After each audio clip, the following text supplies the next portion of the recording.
Axioms of Material Science, a short essay written and read by Bruce Mills, otherwise known as the Obligate Pedestrian. Chemical Lectures by Friend, read at Oxford Museum 1704. John Friend gave a series of lectures at Oxford Museum in 1704 and published those lectures in 1709 in Latin.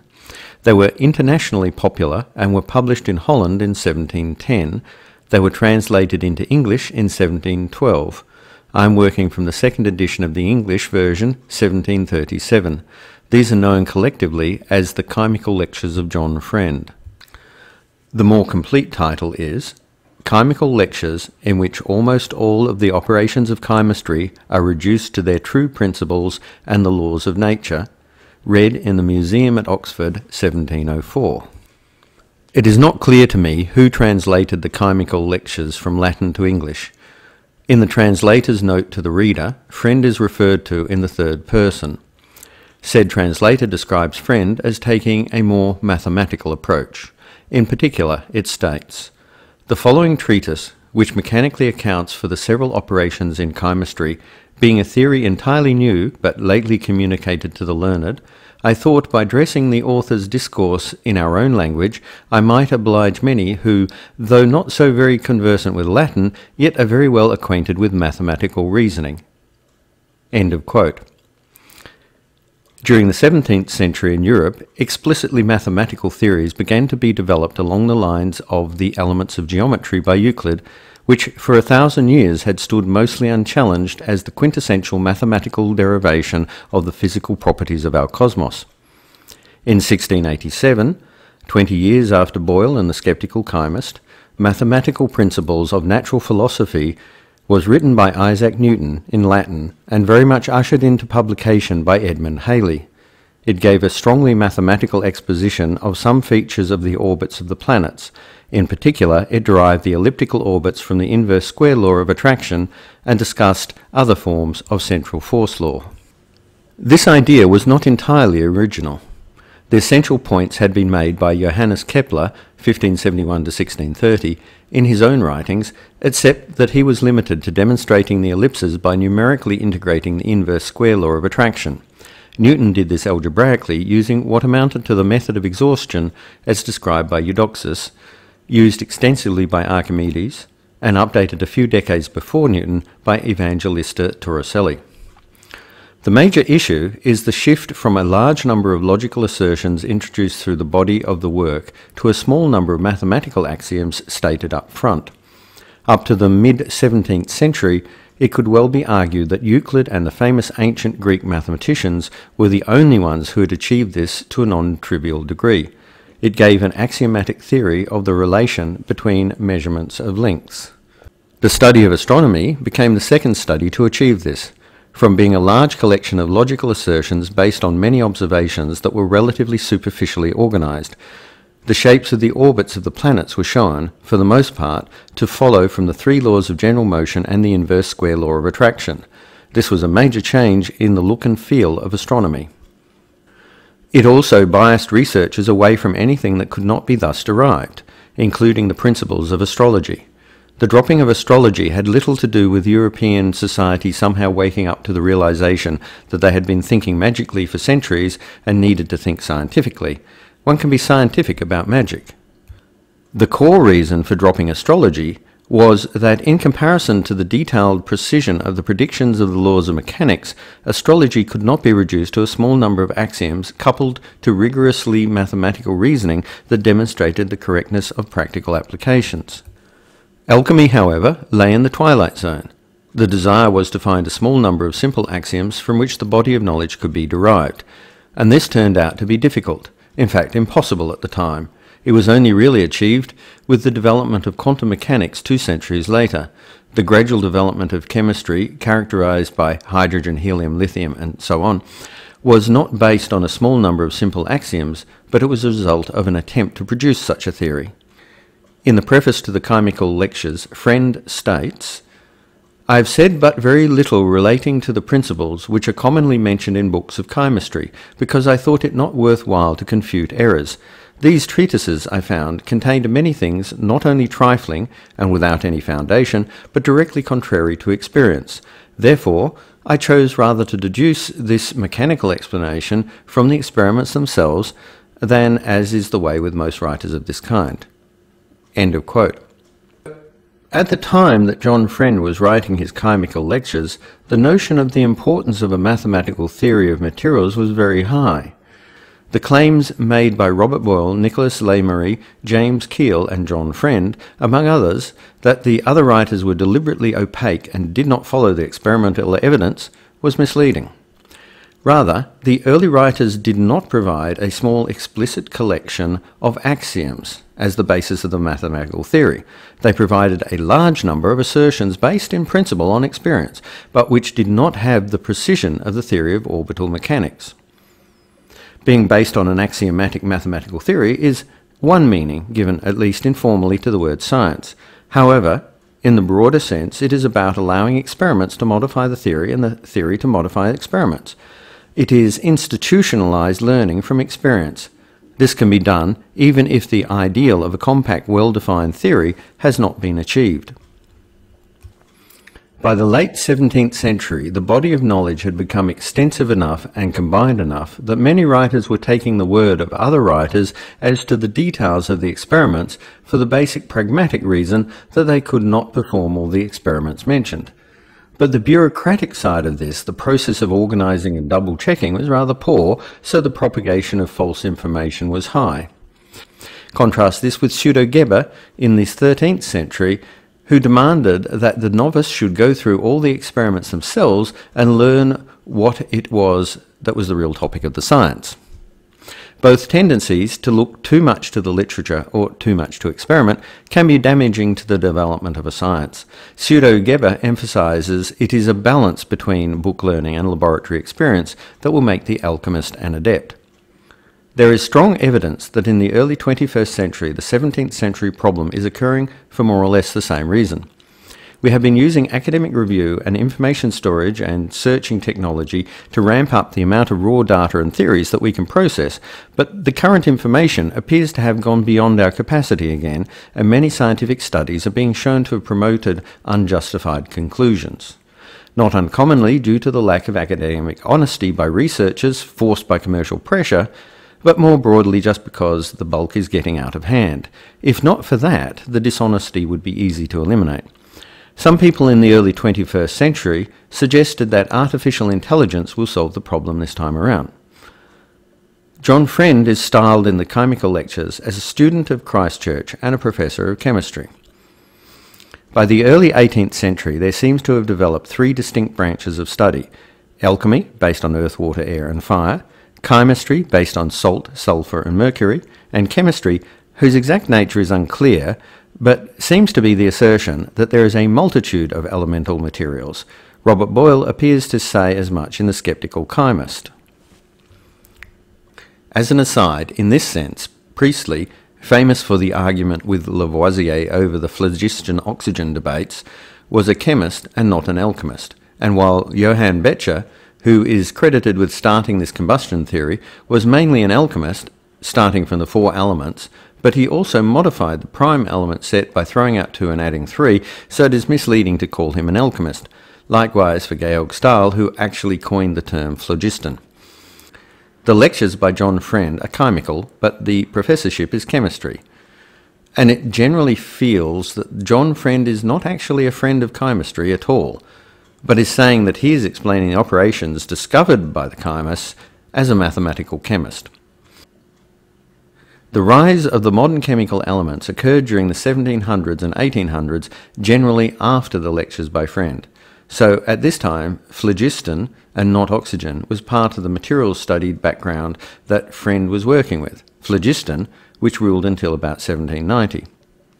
There was also a focus on sulfur and mercury and salts, while a growing sense that there were more than the 7 classical metals. The classical metals, gold, silver, iron, zinc, lead, tin, copper, were known since antiquity. The Iron Age was started by the ability to work with iron and extract it from ores, but it was known from meteorites before then. The Bronze Age was from combining tin and copper and some other materials to make a new metal, which was recognised as being non-elemental. Some metals or metalloids were known in compound form, often in the form of a sulfate, from antiquity. The term vitriol is for the most part meaning hydrated sulfate. Arsenic was known in this form by several names, including the Greek arsenikon. Jabir described the isolation of arsenic in 815 AD in Persia. The alchemist Albertus Magnus isolated it in 1250 in Europe. He would have produced it essentially as a spirit of arsenic. Things were changing and many new theories were being put forward. It feels as though Friend is saying that the chymists were incomplete in their theories. The mechanical theory based on Newton's concept of attraction leads to a more fundamental theory than those of the chymists. The relation is rather similar to that between chemistry and quantum chemistry in the 20th century.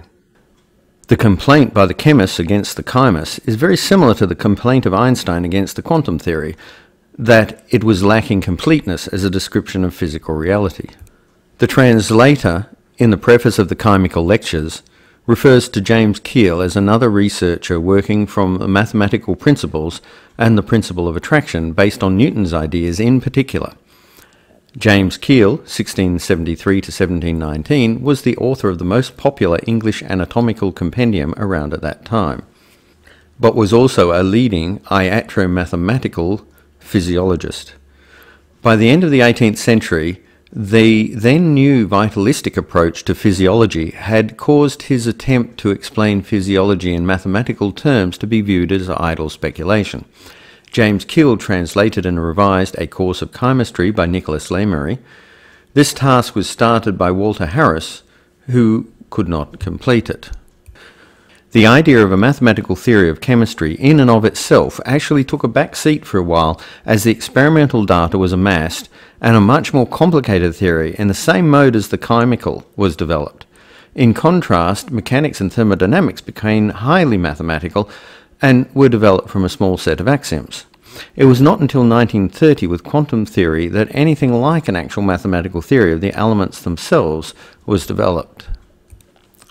Nicholas Lemery, 1645 to 1715, is described as an early French chemist who first developed the theory of acid-base chemistry.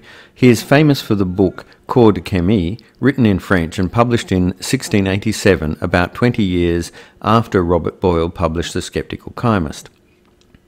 Keel used bloodletting for therapeutic purposes.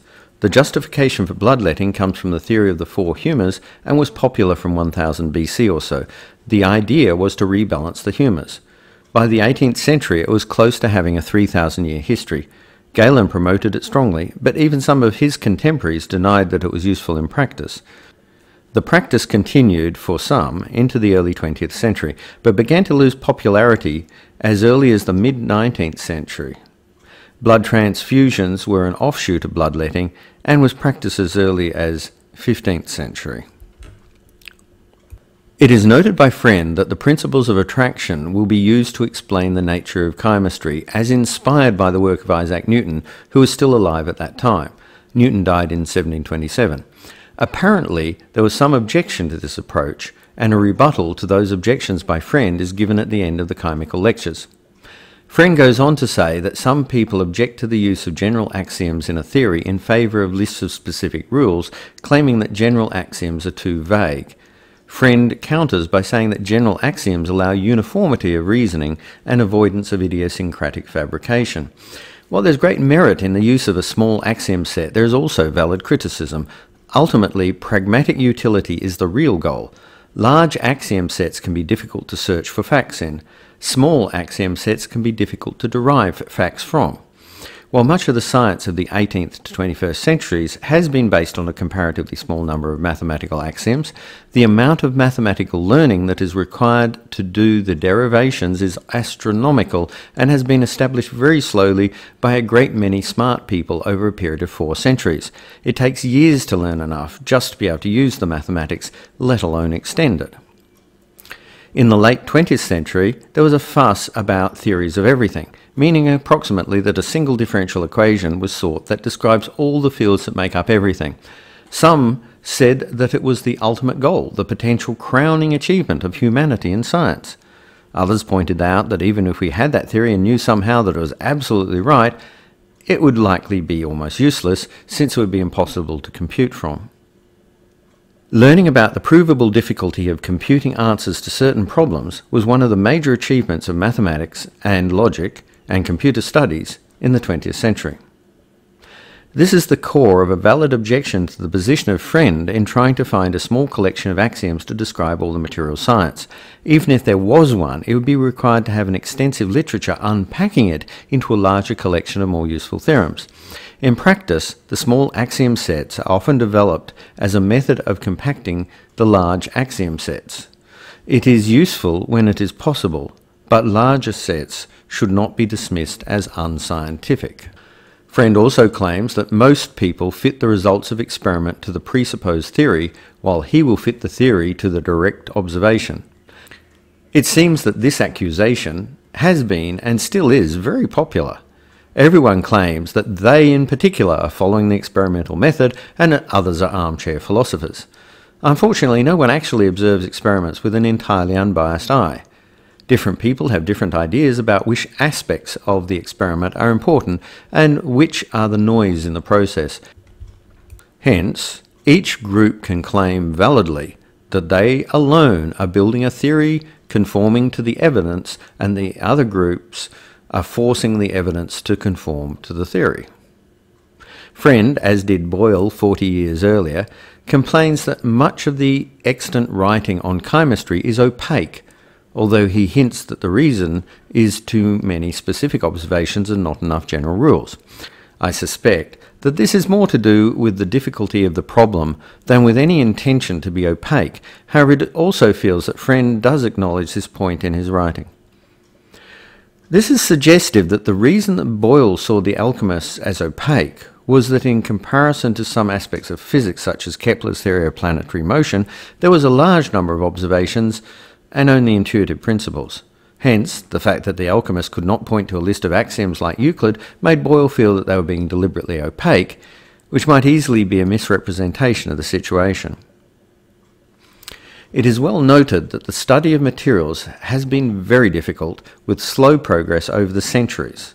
The first set of rules that allowed more rapid progress was that of the 19th century chemistry, with the elements that were later confirmed by quantum atomic theory, as well as improvements in thermodynamics, kinetic theory, the rule of Avogadro, and electromagnetics. It was a critical mass of theory that made the rapid progress possible, not the adoption of scientific attitude. The specific chemical elements and the thermodynamic principles were not obvious. It took centuries of hard laboratory work and rational cogitation to come up with them. Friend also claims that the principles of Paracelsus were denigrated by many of his friends, contemporaries, but that in practice they are agreed with by these same people and repeated by them using different jargon.